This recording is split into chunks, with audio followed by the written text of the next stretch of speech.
Ladies and gentlemen, pull out your hair ties. It's time to let your hair down and truly get funky.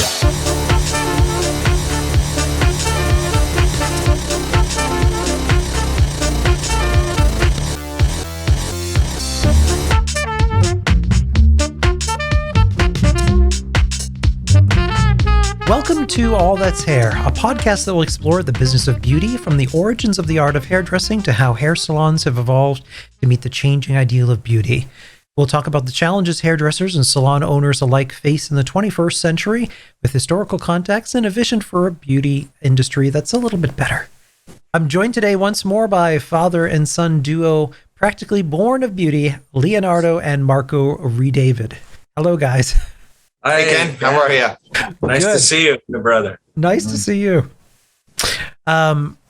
Today's episode number 2, is attractively titled, "What the Hell is Clean Beauty?"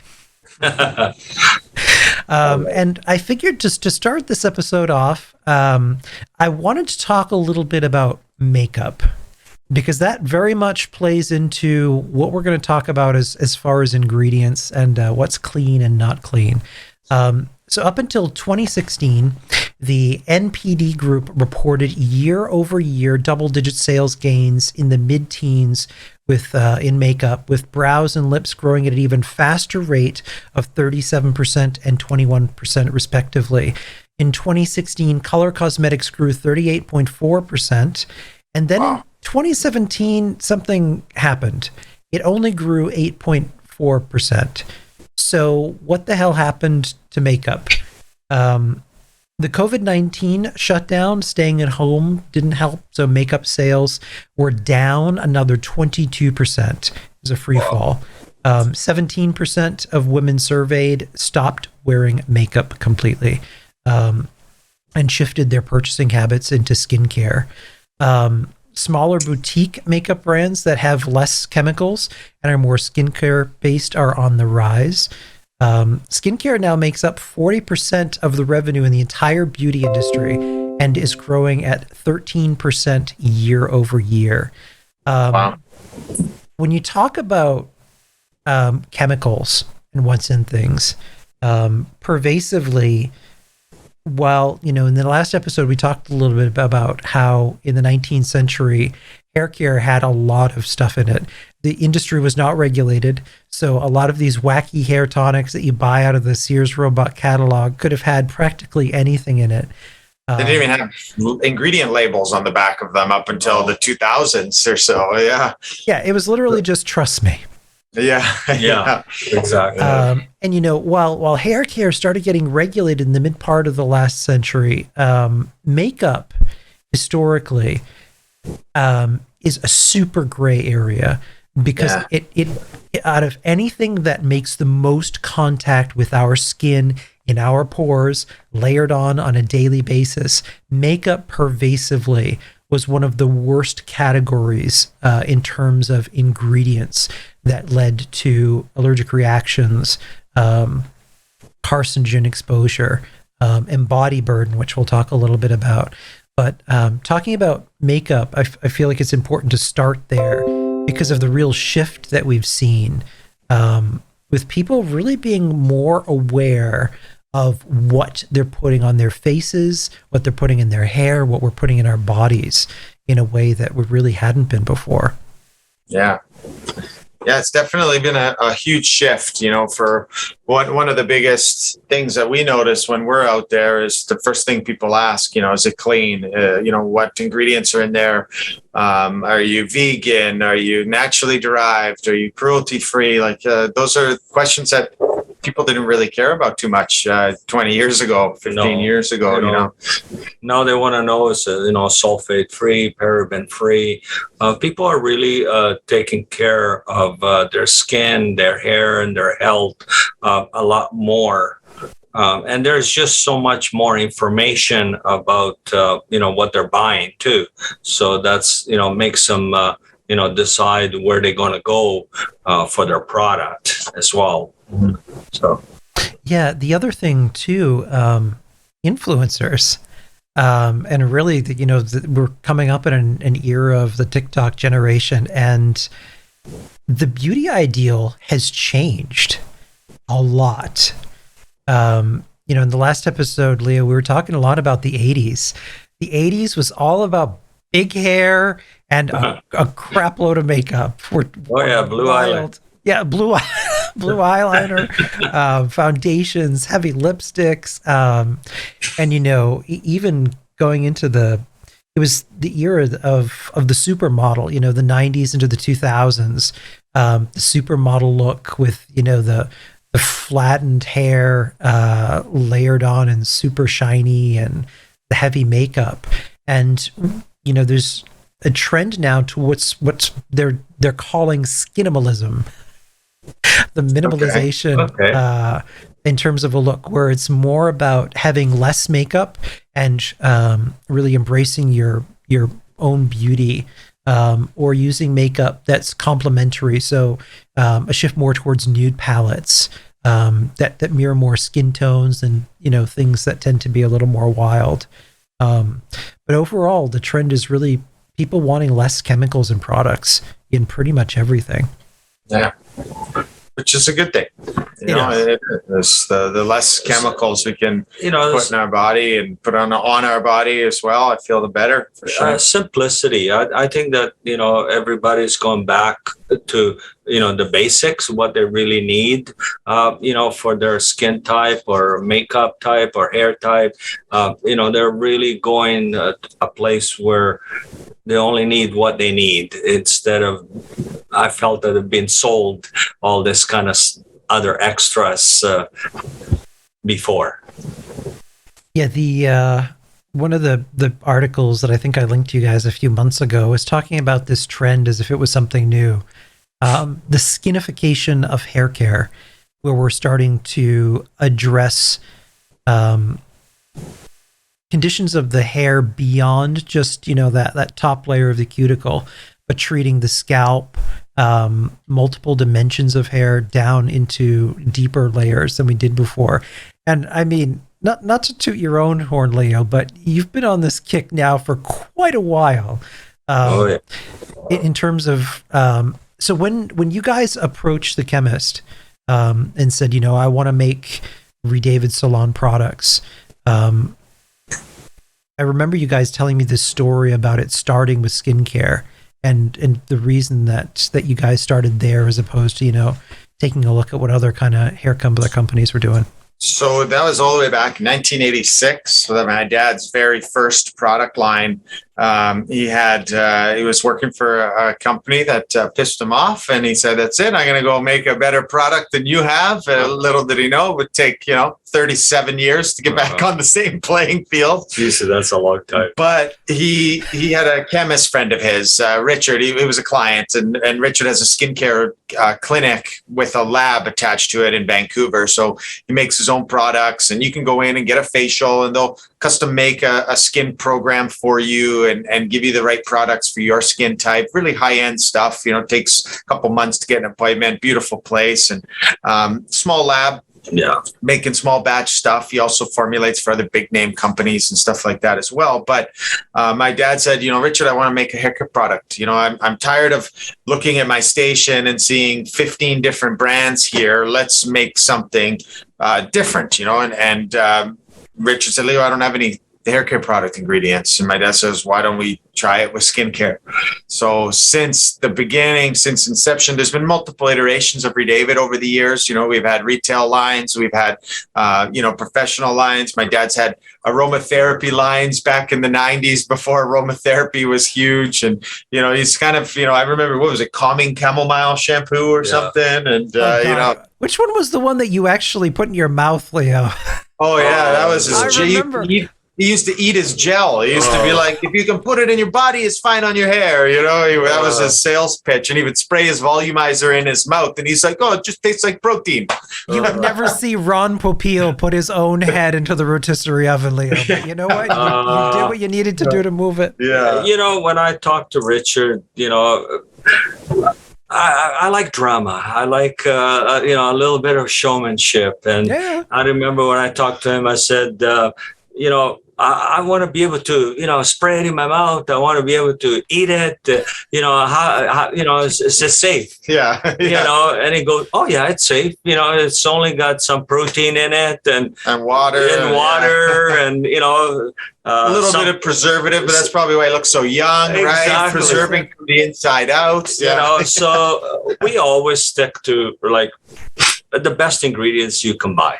That was always been my thing. I do not like anything that I don't like the word cheap, but I want something that's luxury. When I put it on, it's going to feel good. It's going to smell nice. We've always used the best ingredients that you could possibly buy.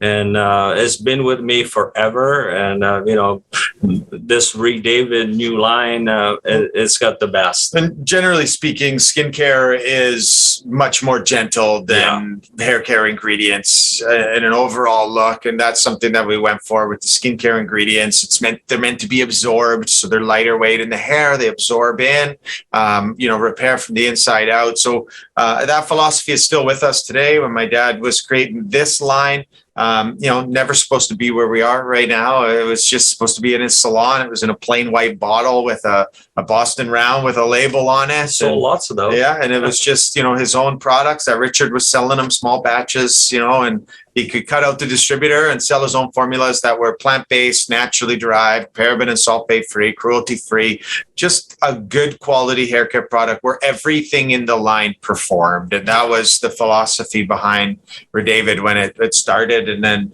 he was introduced to his Dynagen, which was, the miracle ingredient that took off. And my dad put it in his product. It's a protein, and Richard introduced him to it. Richard's got a place in Paris. He goes and he works with the skincare companies over there and tries to find the newest, hottest ingredients. And he came back and he was freaking out about Dynagen. Like, Leo, you've got it. They're claiming it grows hair 25% faster. It boosts 3 types of keratin, 2 types of collagen, CD34, trichoyalin, all this chemical stuff. My dad's like, yeah. Does it work? That's all I care about. Just tell me if it works, right? At the end of the day, that's the thing, Marco. Yeah. It's got to perform. But what I loved about Richard, when we were working, try to find the best ingredients and like the Dynagen, is try to find the balance for that product, because it all comes down to touching in your hands and on the hair. It's so light. You put anything that's oily or, it'll make it heavy, or anything that's light, they won't just do anything. And Richard was, you could buy the best ingredients, but then it's got to take another process to blend all those ingredients to get that perfect balance for that product. And that takes time. And that's what we did, Marco. It was like, man, test after test. I don't know how many shampoos and conditioners and gel and mask and oil that we've tested. I felt sorry for my customers sometimes at the salons. I think too, for the longest time, when we look at hair is inert. It's dead. So, you think you can put practically anything on it. But, the reality of it is what we put anywhere on our bodies ends up going into our pores. So I think this overall trend in terms of, starting with the scalp and starting with, ingredients that can penetrate, you're getting into nanoparticles, you're getting into molecular weight in terms of making sure that active ingredients can actually be delivered into.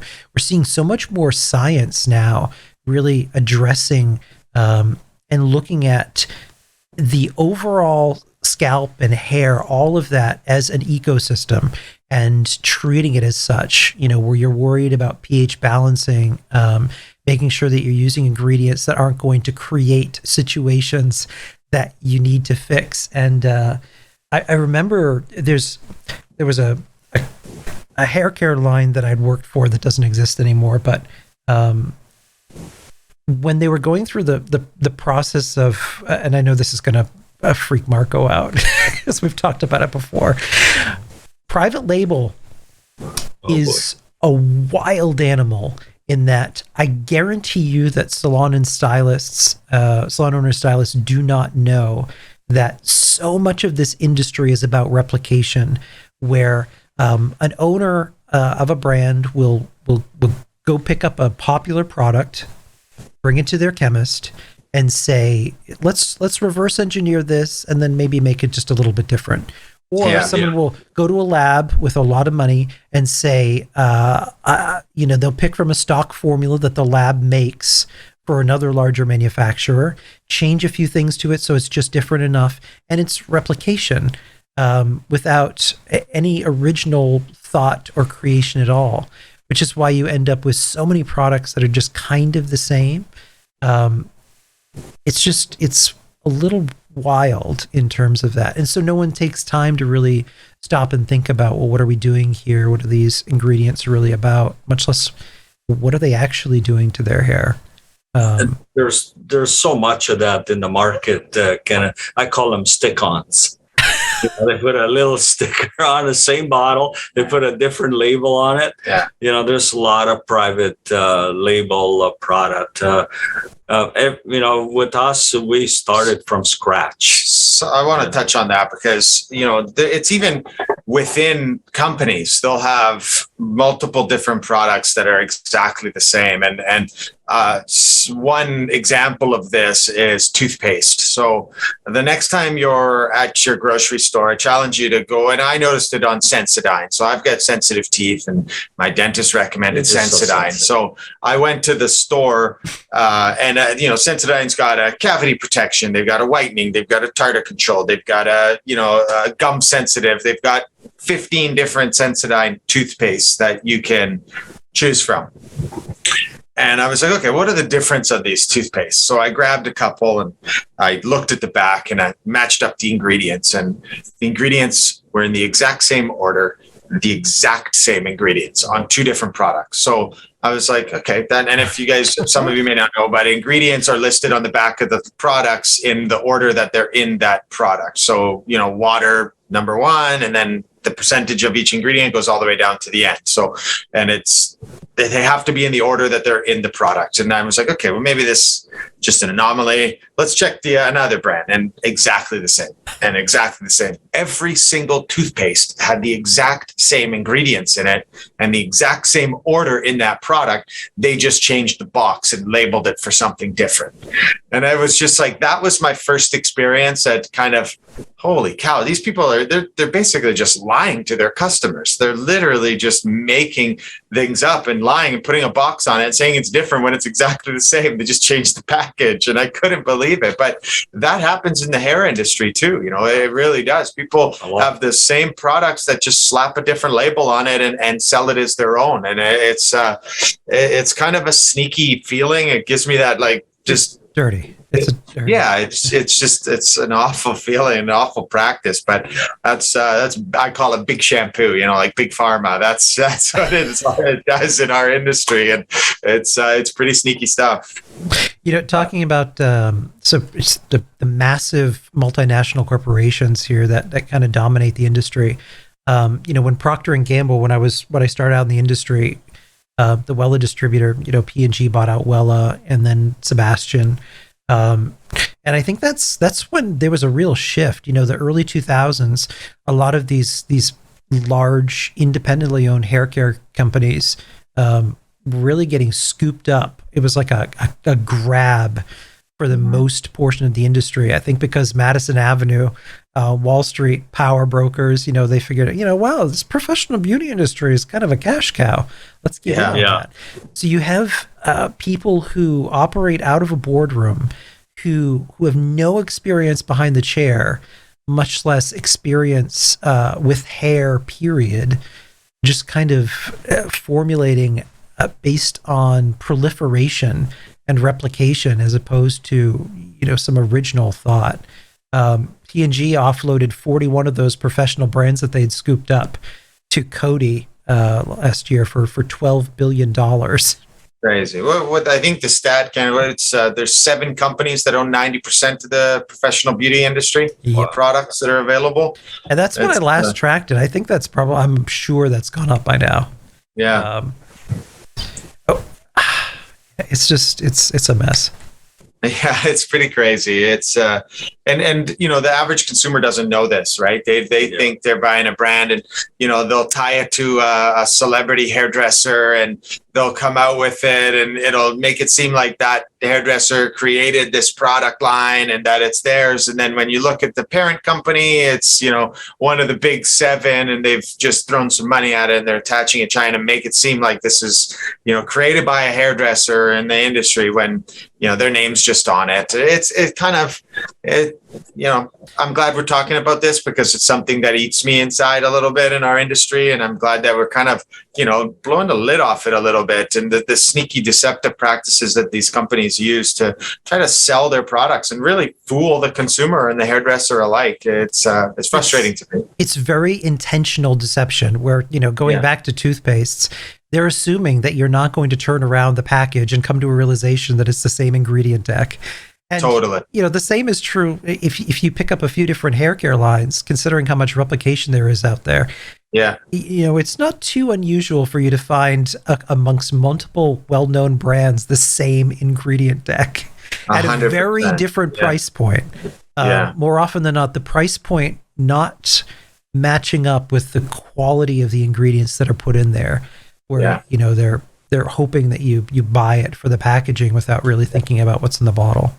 Yeah, and I'm always wary of brands I see that jump on trends. You know, right now it's CBD, right? Everybody's jumping on CBD. Everyone's going out now. I'd just like to say that Redavid has used hemp seed oil in our products since 2012. Since we started, we've been ahead of the game, because you know, hemp seed oil, cannabis sativa seed oil has fantastic benefits for the hair and scalp. But you know, I challenge people with these new brands that come out, or these new trends that jump on it from the big brands. There hasn't been much R&D in those products, because that trend just came out, and then all of a sudden 2 months later you've got a hair product. They haven't even done stability on that hair product in that time. At least we do stability for 3 months, and you can't, you know, that's how long it takes, and it takes years to develop stuff. So I'm always wary of that. And you know, and then when I took a look at some of the leading new stuff coming out there, I see, okay, they're claiming, you know, CBD lines, right? They're huge right now. So I'm like, okay, I'm going to take a look. And I look at the back of the bottle, and CBD is the second to last ingredient in the product. Yeah. There's 30 more ingredients in there, that there's more concentration than CBD, but they're just selling it. It's all marketing. And that is just, they're trying to get one sale, one load in. They're not going to get rebuys, and they're trying to make some money, jump on a trend, and that's it. And then if the brand dies, let's just come out with something new and jump on the next trend out there. And it's, you know, it's frustrating to see some people kind of that don't realize that, and they fall into that trap, and they're on it, and the product just doesn't perform. But you know, they'll buy it because it's trendy and everybody kind of wants it. And you know, I always caution people, look for the companies that have been working on this product for 2-3 years behind the scenes. You know, they've been testing it and perfecting the formulas, as opposed to some that just jumps out of nowhere and all of a sudden it's on the market. So yeah, especially, you know, like I've been doing this for a long time, and it takes a really long time to come up with an amazing formulation and product that it's really good for you, and it performs. You know, it's not that easy. And when you see these big companies, like Marco said, 2 months later, it's already out. They have a base formula, and they just add some of those botanical in there, and then they put a sticker on it that's got CBD, or it's got, you know, whatever, you know, ingredients that they're going to be promoting. But there's no much R&D done to that product whatsoever. And I always try them out, to be honest. And, you know, the performance, it's not there whatsoever, you know.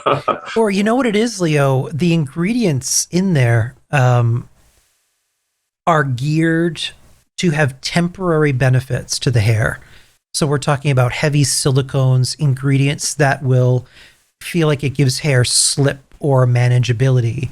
And oftentimes, if you look at what some of the ingredients are, the other ingredients that are thrown in with that are things that cause issues Right. in terms of drying out the hair, which will make it frizzier, less manageable, more prone to tangles. So it's kind of like they're trapping you in with something that'll fix your problem, but also creates your problem. Totally. Yeah. So you keep using their product, keep buying it. It's all a maintenance, Like serious advents of sulfates is another great example of that. When the squeaky clean shampoo concept came about with the Mad Men era, we're talking, commercials with hair foam up to here where it looks like ridiculous, where the product is like, 50% sulfates. Wow, my hair is super clean. Yeah, it's going to fall out. And they're selling a deep conditioning mask to go along with that. It's been that same kind of bait and switch.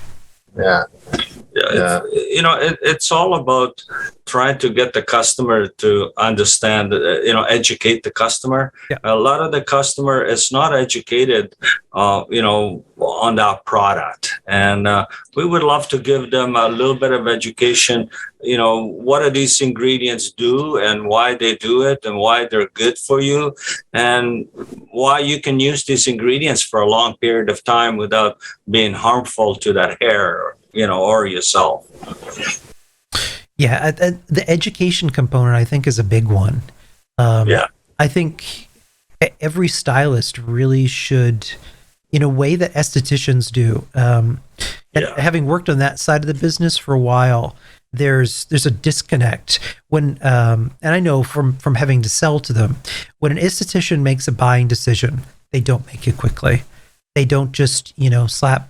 You can't just give them something to put on their counter to try out on someone's skin. They're not going to do that because they're worried about ingredients that are in there, contraindications, doing tests on client skin. So there's almost more review on the esthetician's end when they're considering bringing a product. They want to know what the ingredients are, what they do, what they're going to do for their client. They're trained to really think about that.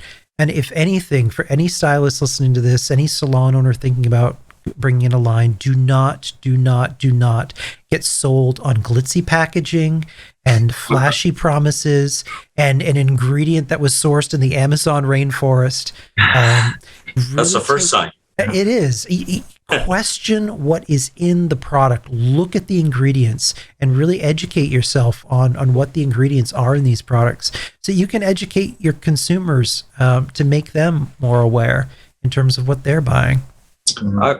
That's a big one, Kenneth. The hairdresser, if they're professional, they should really start talking about those key ingredients, and not just like it's got chamomile or it's got rosemary. Just to be able to really get into what kind of protein this shampoo has. Where does it come from? How does it work? That will give you so much more power when you are promoting a product that the customer's feeling that she's getting something really, clean and really beautiful for her hair. Well, they start to look at you as an authority figure and someone that they can really trust in terms of the advice that you give, and even someone you can learn from them. Talking about what do you define as clean beauty? For me, the ingredients have to come from the earth. That's as natural as you could possibly get. But at the same time, to get the performance out of that product, that's important to me because sometimes you can go completely natural. But for me, natural, when you talk about natural, it's got to be in the fridge. So for me, clean beauty is non-harmful. So non-harmful to the environment, non-harmful to, reproductive organs, to human skin, not just non-harmful in general for the human and for the environment. For me, that's what I believe clean beauty is. Now, it's such a blanket term and there's no regulation on it either, which is the crazy thing, for example, recently I've got a baby on the way and I've been researching, what shampoos to use for my child and what the best stuff, make sure, I want to check the ingredients on it. And I noticed a Johnson & Johnson baby shampoo that said 96% natural origin.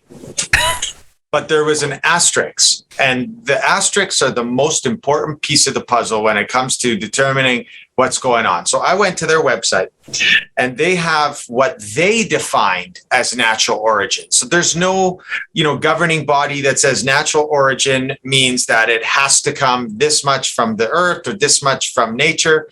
They just made up the term natural origin, and their definition of natural origin is as long as one single ingredient is 51% natural, or it comes from natural source or from the ground, then they'll consider it natural origin. 51%. So that ingredient could be 49% synthetically, created in a lab, but as long as part of it is natural and comes from the earth or from a natural source, they can claim it as natural origin. So they're just making stuff up. They're making their own rules and claiming it to try to sell product. And that, to me, does not instill confidence. The very worst person that you can trust in telling their story is the person telling it. Because invariably, anything that they're going to create is going to favor the product that they're trying to sell you. Exactly, And what we just saw here was two people sitting in the same room giving two completely different answers in terms of what clean beauty is. And to Marco's point, the problem is there's nobody regulating this. There's no laws on the book in terms of what defined clean beauty is. The broad definition of is toxin-free, natural, non-toxic. All of these things all kind of fall under the same thing. They're buzzwords. And the main problem with defining clean beauty is that it doesn't really mean anything. There's no legislation behind the term clean beauty, who can use it, what criterion there is. So it's impossible to legally answer the question. People just kind of define it for themselves, and companies just really go and do that. What they're all trying to do is generally it's being used by companies today to convey that their products are safer than others on the market, or to appear that they're safer than their competitors' products, even though that's really not the case. Body burden is something that more parents should be aware of, and it's part of the reason that we're having this big conversation, and there's more of a concern about it. Studies have found that babies nowadays are born with more than 200 man-made industrial chemicals already in their bloodstream, passed on from their mom. This number grows to about 700 by adulthood. Only around 200 of the over 80,000 chemicals used in consumer products have ever been studied for safety. 20% of those 80,000 are kept secret by manufacturers, considered trade secrets.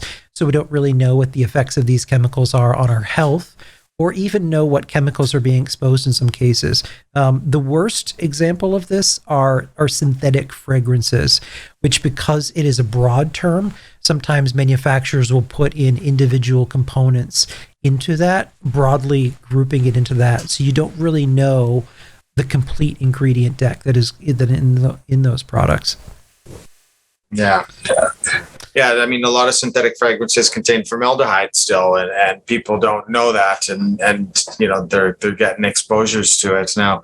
Don't get me wrong, some synthetic ingredients are necessary to have a high performing hair product that keeps it together, but they need to be tested for safety, make sure that it's in there. And a lot of the times as well, something else that people don't necessarily understand is, if they want something that's completely natural, or, say, especially natural fragrances, there's major allergens in those things that people are allergic to. So you kind of have to find that balance between hypoallergenic, safe, and performance. That's tough. And people kind of dance along the line and try to find the best ways to sell their product, to use terminology that works for them. But, I think as long as the product is safe and it's been tested and there's no issues, that's the number one thing for me. And performance as well. It's got to work. Yeah, the testing is where a lot of companies come short. They want to get it to the market,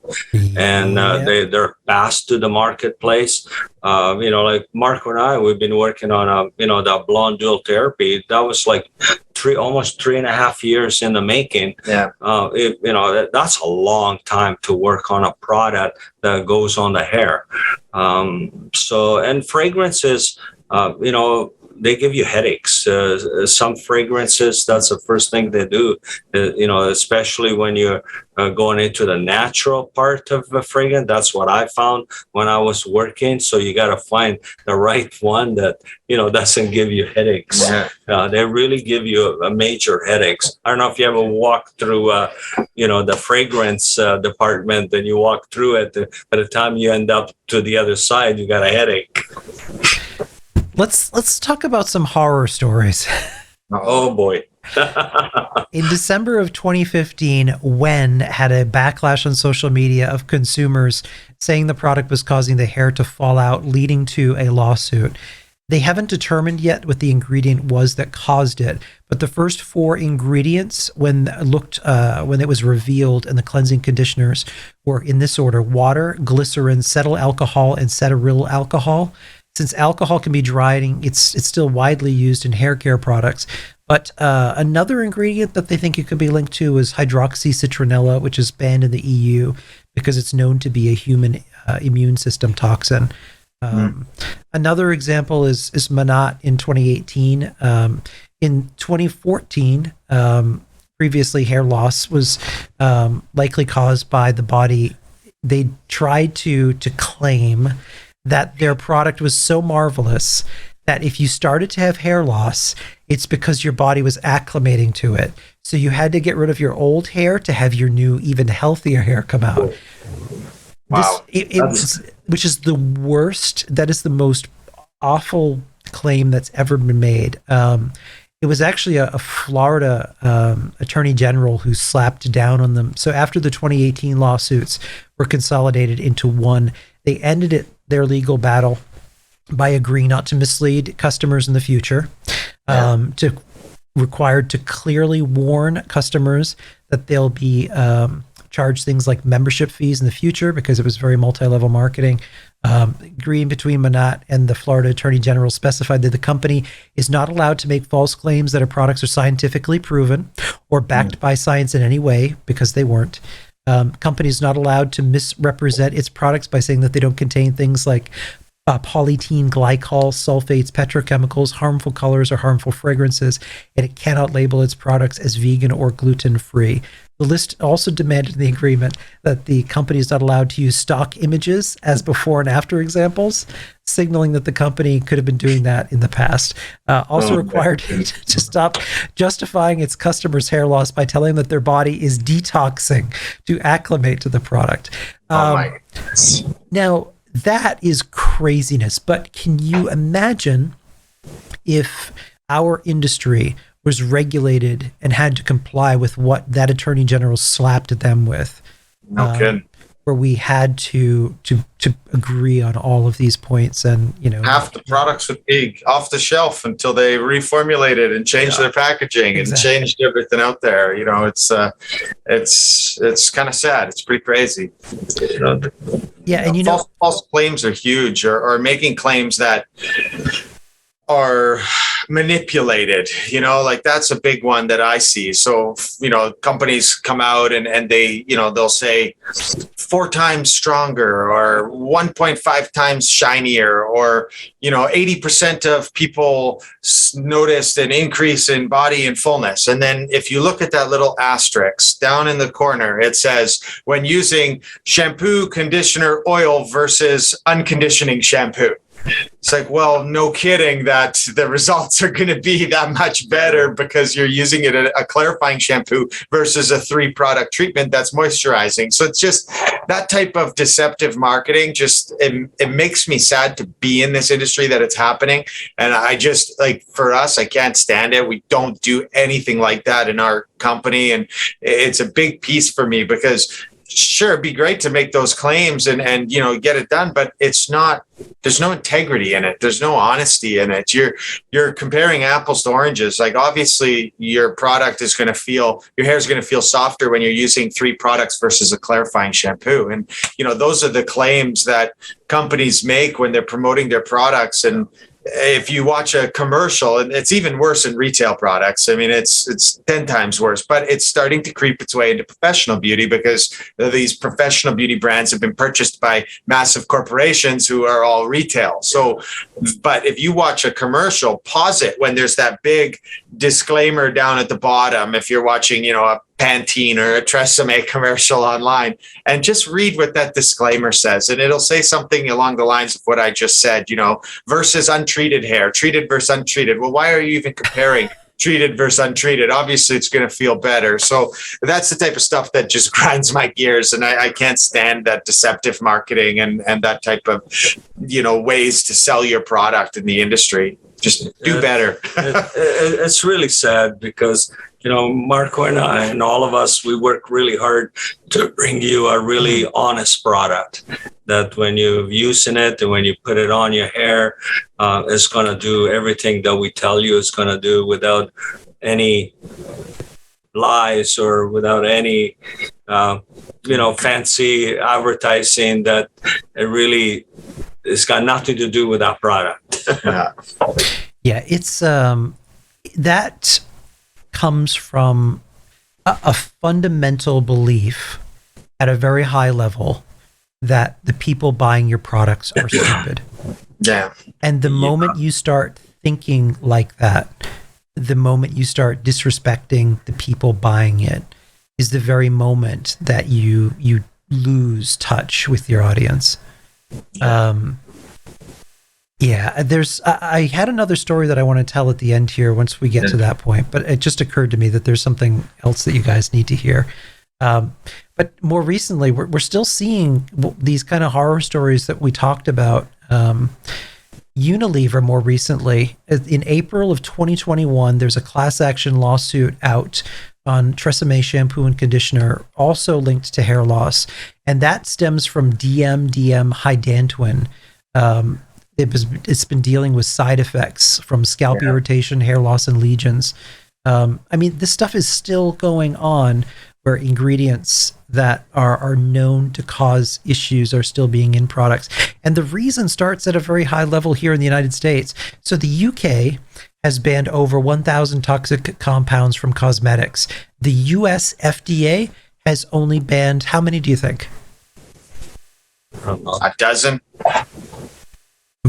2 dozen. We've gone through the regulatory 50 processes, and it was so much. The EU had way more stringent regulatory stuff, and it's pretty crazy, the difference. It's a free for all. It's the wild, wild west in the US for sure. 11. Yeah, Oh 11. my God. Oh my gosh. Yeah. That's insane. Yeah. The wheels move way too slowly in this country in terms of government oversight, in terms of protecting consumers. For example, in Canada, the ingredient methylisothiazolinone has been banned in any product that touches your skin or goes on your hair or that's left on. Now, it's banned, but there's a limit as well. So you can have up to this amount, and it hasn't been shown that in the US, there's no limits on it. So you can have as much of that ingredient as you want in your product. Now, we follow the EU model for our products and our ingredients, as well as Canada is much more stringent than the US. But, and there's been even more, like OGX is in a class action lawsuit right now.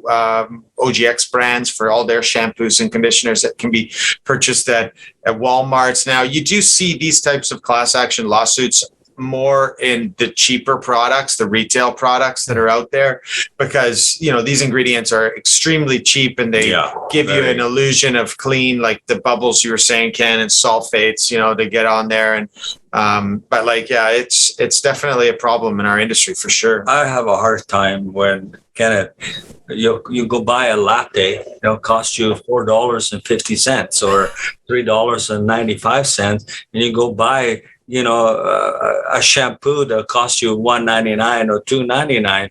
Like you got to think There's a what's in reason there, that it's man. that cheap, right? Yeah, totally. You know, so Yeah, the ingredients that you buy, and you put in your product, it makes a huge difference. It's no different when you cook in, a nice sauce and you get the right, beautiful ingredients. You're going to get all the amazing flavor and taste. So Italian. No, but it's true, Marco. If you look, it's cooking. The product has been cooking and it's boiled, and it's ingredients get mixed together, and it takes time. It's just having the best ingredients really help a lot. Making a fabulous product, no matter what product that it is. Is having the good ingredients. Yeah, I mean, mercury, arsenic, lead, those are all natural ingredients, but they're not great in terms of being anywhere near our body. This lack of regulation or oversight is really a huge problem.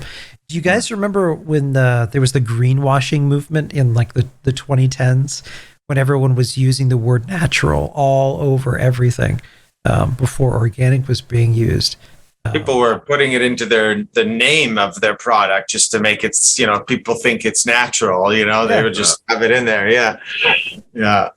Just natural. A lot of stuff is, we've been bombarded with just a bunch of advertising, and we're used to that advertising, and, it looks good, but I don't know if it's good for you. It's definitely not.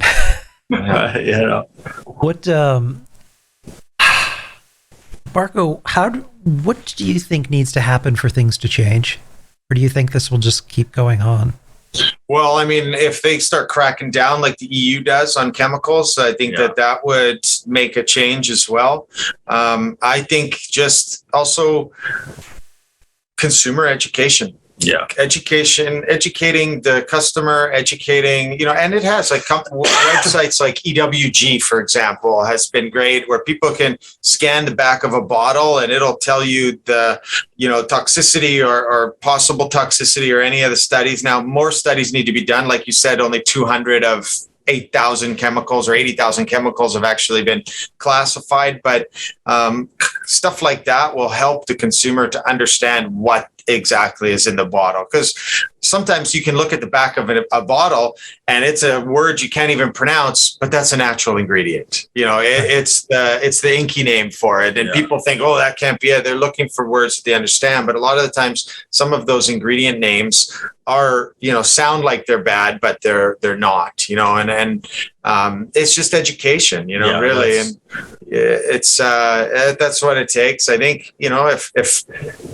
Big Shampoo can do better and be honest, but I think that's a pipe dream and not going to happen. But they just it's happening. The consumer has become way more educated. The hairdressers are becoming educated. Some of the questions we receive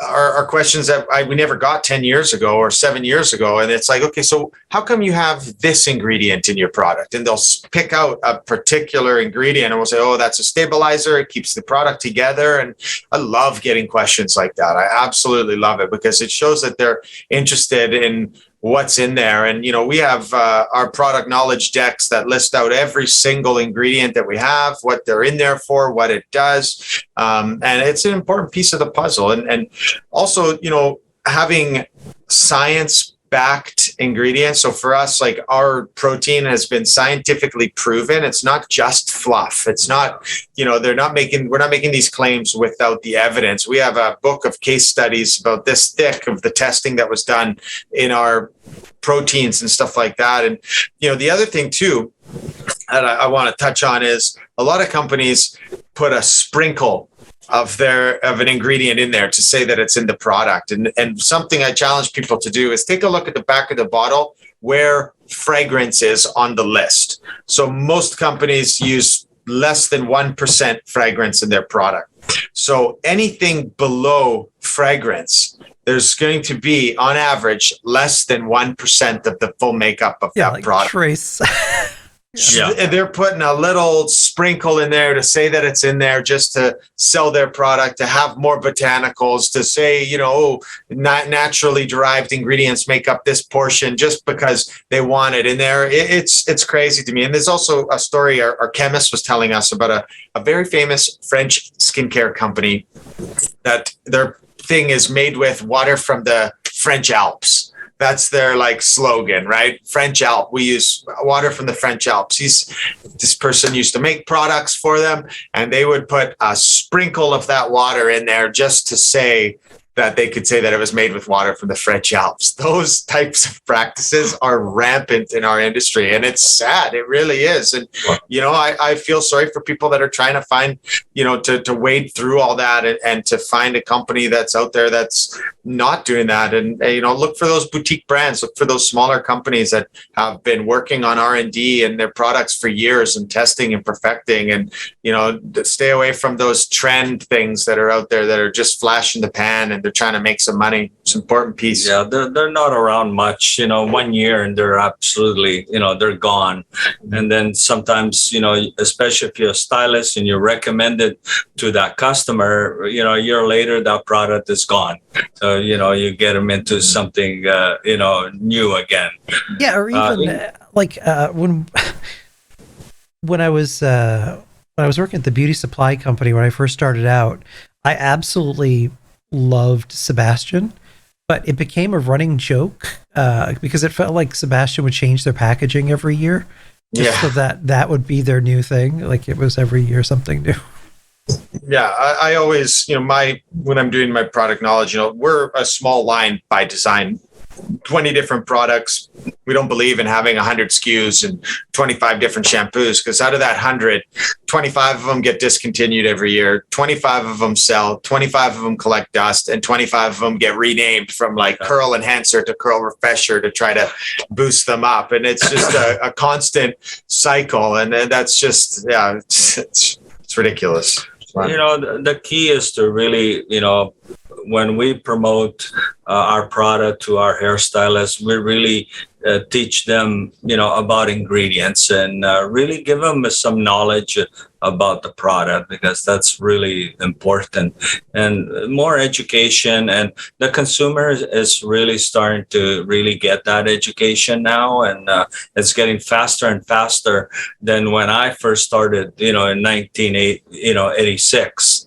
I didn't even have any ingredients, my first product on there at all. So now the customer is definitely getting, a lot smarter with the ingredients. And that's nice. I like that, because when they'll look at some product like ourselves, they'll go, okay, Redavid's got some amazing ingredients. I'm going to be using this product, and hopefully, it's a staple in their bathroom, And that's how change happens, because at the end of the day, the person in charge of changing all of this and demanding more is the one who's opening up their pocketbook or taking the card out of the wallet. The consumer is in control. So when you start demanding for better ingredients, more honesty, you vote with your dollars. So every single consumer has the ability to really shape that. There's an ad that came out last year, and it's a short one, but it's relevant to what we're talking about. It just popped into my head. It's titled in huge letters, "Do This or Die," and it's underlined in red. Is this ad some kind of trick? No, but it could have been. And at exactly that point rests a do or die decision for American business. We are in advertising, together with our clients, have all the power and skill to trick people, or so we think. But we're wrong. We can't fool any of the people any of the time. There is indeed a 12-year-old mentality in this country. Every 6-year-old has one. We are a nation of smart people, and most smart people ignore most advertising because most advertising ignores smart people. Instead, we talk to each other. We debate endlessly about the medium and the message. Nonsense. In advertising, the message itself is the message. A blank page and a blank television screen are one and the same. And above all, the messages we put on those pages and on those television screens must be the truth. For if we play tricks with the truth, we die. Now, on the other side of the coin, telling the truth about a product demands a product that's worth telling the truth about. Sadly, so many products aren't. So many products don't do anything better or anything different. So many don't work quite right or don't last or simply don't matter. If we also play this trick, we also die, because advertising only helps a bad product fail faster. No donkey chases the carrot forever. He catches on and quits. That's the lesson to remember. Unless we do, we die. Unless we change, the tidal wave of consumer indifference will wallop into the mountain of advertising and manufacturing drivel. That day, we die. We'll die in our marketplace, on our shelves, in our gleaming packages of empty promises. Not with a bang, not with a whimper, but by our own skilled hands. That's good. Yeah. No kidding. That says it all. I also lied to you. That did not come out recently. That was published in Time magazine in 1960 by the amazing and iconic ad man and head of Doyle Dane Burnback, Bob Levinson. Wow. That was 1960. Yeah, crazy. Nothing is It's the truth. those words, and the story behind that is really fascinating, because in the era of Mad Men, what he was seeing was a lot of his fellows in advertising pulling some real cheap tricks to move product in that era, and his concern is what the long-term repercussion of that is, because the more tricks that you do, the smarter the consumer gets. Yeah. And the trust will get eroded. Yeah. that's exactly, and You know, we notice that when we're out on the road, and we'll be talking about our products and talking about the claims and stuff, and hairdressers that have been burnt, which is a lot of them, they're very hesitant to try new things right now, because another hair product, okay, this is I've tried so many, or I've done this, and it doesn't. And it really takes work and effort to get them to believe that we're not just another brand lying to them, making false claims, saying our product's going to do something, and then they buy in, and then they're disappointed, and it doesn't. And it's that consumer trust, and that the trust of the professionals is eroded because of that. The false marketing and the advertising gimmicks that are out there to try to sell, and the flashy names and the flashy package, and just that fluff, I like to call it. It's just fluff. It's, if something's got too much fluff around it, they're hiding something for sure. And it's crazy. yeah, and more recently too, Marco, when you guys with the launch of Blonde Therapy that we did last year, that was something that people couldn't believe unless they saw. Like that was because of how that worked. Our big concern was people not believing what they were seeing, or thinking that. Yeah. So we showed them the unedited photos, and they didn't believe them. No. They're just like, okay, they'll say, oh wow, yeah, that's nice, and then they're like, yeah, I don't believe them. And then, okay, well, let's do a demo. And then we have to show them a demo, in person, and to believe it. It's, that's the thing.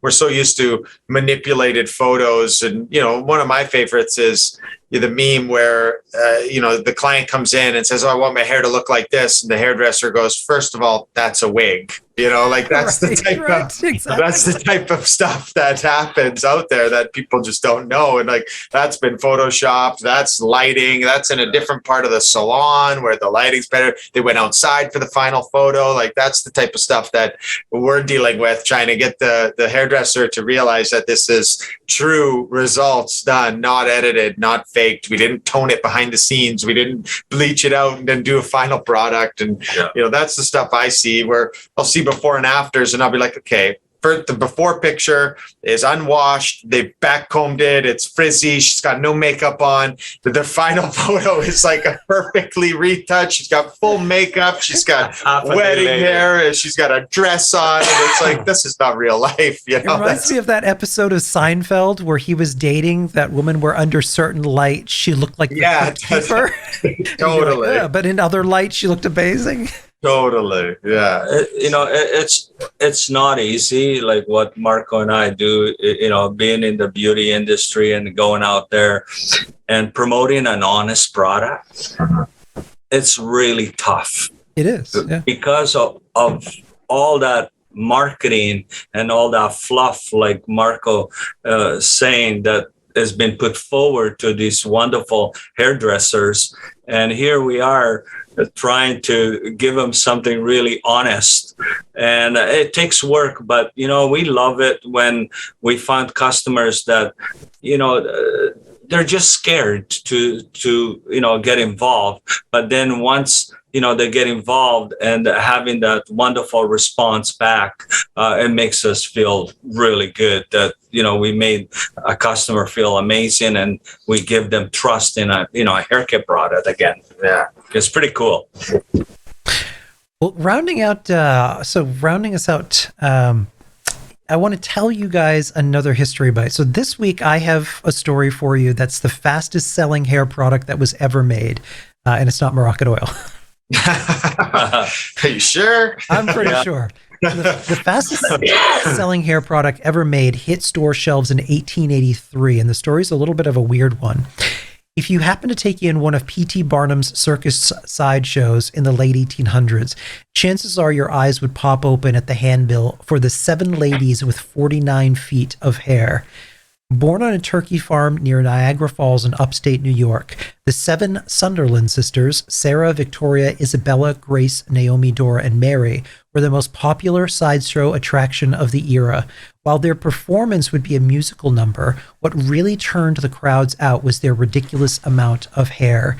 Their secret was an ancient hair tonic her mother Mary would slather in their hair at birth. Her mother had learned from Native Americans. By the 1880s, their manager, Harry Bailey, realized the opportunity the crowds would be clamoring for the girls' hair and bet pretty safely that everyone would pay out happily for their secret hair tonic. That one problem is that their mother died suddenly, taking her hair tonic to the grave. Nevertheless, the girls pressed on with Bailey and formulated the lucky number 7 Sutherland Sisters hair grower, try saying that fast 3 times, that they sold for 60 cents for 4 ounces of fluid. It wasn't until the 20th century modern science later discovered that this hair fertilizer was nothing more than witch hazel, bay rum with a little sea salt, magnesia, and hydrochloric acid. Oh, wow. Nevertheless, in the first 8 months of 1883, the product sold out, netting $90,000 in sales, or $2.25 million in today's money. Just 7 years later, they had raked in $77 million in today's money. For decades, the sisters squandered their newfound wealth, however, eventually losing it all during the Great Depression. However, they are still credited with creating the fastest-selling hair product of all time. Wow. That's awesome. That's great. Love it. I mean, witch hazel does have some benefits, right? Yeah, I kind of want to know. I kind of want to know what that secret formula was. No kidding. Yeah, exactly. Oh, that's awesome. Some oil for sure in there. Oh, absolutely. Not from the Amazon rainforest. No, maybe no. from cedarwood trees, Leo. Yeah. Before we cut, corn oil. Depends where they were, Well, that brings us to an end. Marco, a final thought for us to go out on. Yeah, I think touching on, what we spoke about today, I challenge, consumers, hairdressers out there to question everything. Look into products, check the ingredients, see what they're going, talk to people who have used it, look at the reviews that are, when we're out there and we're promoting our product and we go to our Instagram page, I don't tell people to follow our page or to look at what we're posting. I say, go to the tagged photos. Go to what your peers are saying about our product, to people that you trust that are in the industry. See the results that they're getting and see what's out there, because obviously we're biased. Our name is on the bottle. Obviously, I'm going to tell you how amazing my product is and how fantastic it does and the results and stuff. But like you said, Ken, the person to believe the least about a product is somebody who owns it or is selling it, right? So go see what other people are talking about and look at those results and then make your decision from there. That's all I have to say. And I think that's it for me. Yeah. What about you, Dad? To me, it's about trying the product. At the end of the day, you can talk all you want and you can dance like a crazy man and make this thing look as flashy as you can. At the end of the day, it's all about getting the sample and, try it on the hair, and the performance got to be there. The ingredients have to be there. And really do your research on the people that own the company. Yeah. As soon as you have 100 to 200 people in that company, well, there's a lot of people to go through. I want to touch on that comment my dad made on the sampling it and trying it, because we are a big believer in that. And I like to share the story about our artistic team leader, Catherine. So one of the hardest sells I've ever had. Major attitude. I got kicked out of her salon almost. She lives in Windsor, Ontario, and we went in there and she was Redken everything. Redken Concept Salon, Redken window clings, Redken color products, everywhere. And we were there with our distributor, Windsor Beauty, and Faye brought us in, and she says, you gotta meet these guys. They got an orchid line that's just incredible. So she's Lebanese and her husband's black, and big textured hair. They do lots of textured hair in her salon. So their orchid line is fantastic for curls. You've got to try it. And she looked, she's like, I've never heard of this brand. And she's like, yeah, just leave it over there. I don't know when I'll get to it. I'm not really looking for anything. And I was just like, whoa, okay, excuse me, pretty bit of attitude, put it over there. She was happy with what she had. And I was like, I said to my dad, I was like, don't even leave the product. So take it, Dad, we don't need to leave it for her. My dad says, don't worry, she's going to try it. And she's going to love it. And I was like, all right, I don't even think she's going to try it. And then, long story short, about 2 weeks later, we got a phone call from Catherine asking us, what the heck is this product? She's like, I used it on my daughter's hair. I've never seen anything do this. I got a comb through her hair for the first time in 9 years in the morning without shampoo, conditioner. She was like, I need to work for your company. So I need to get the name. I can get the word out there. I need to. What are you guys hiring? What can I do for you? And I was just like, are you the same person that shooed me out of her salon? And it just goes to my dad's, thing of just trying the product and seeing if you love it. And it was pretty funny. And now Catherine is our artistic team leader, and she works for us now and carries Redavid in her salon and absolutely loves it. So try it. That's all I got to say, and let the product speak for itself. With me, it's always been that way. When I wanted, to get a product in, I've always put it through the test, and that spoke everything to me. And if it performed, that was it. If it didn't perform, I was very honest with the people. I'm sorry, it's not performing to the type of work that we do here. And again, reach out and get a sample. My final thought would be an esthetician of hair. Before you put it in the hand, know what's in the bottle. Yeah. Nice. I'll leave you with that thought. Yeah. That's a good one, Ken. It's true. Well, thank you, everybody. Tuning in. Yeah. Thanks so much. See you next time. All right. Bye.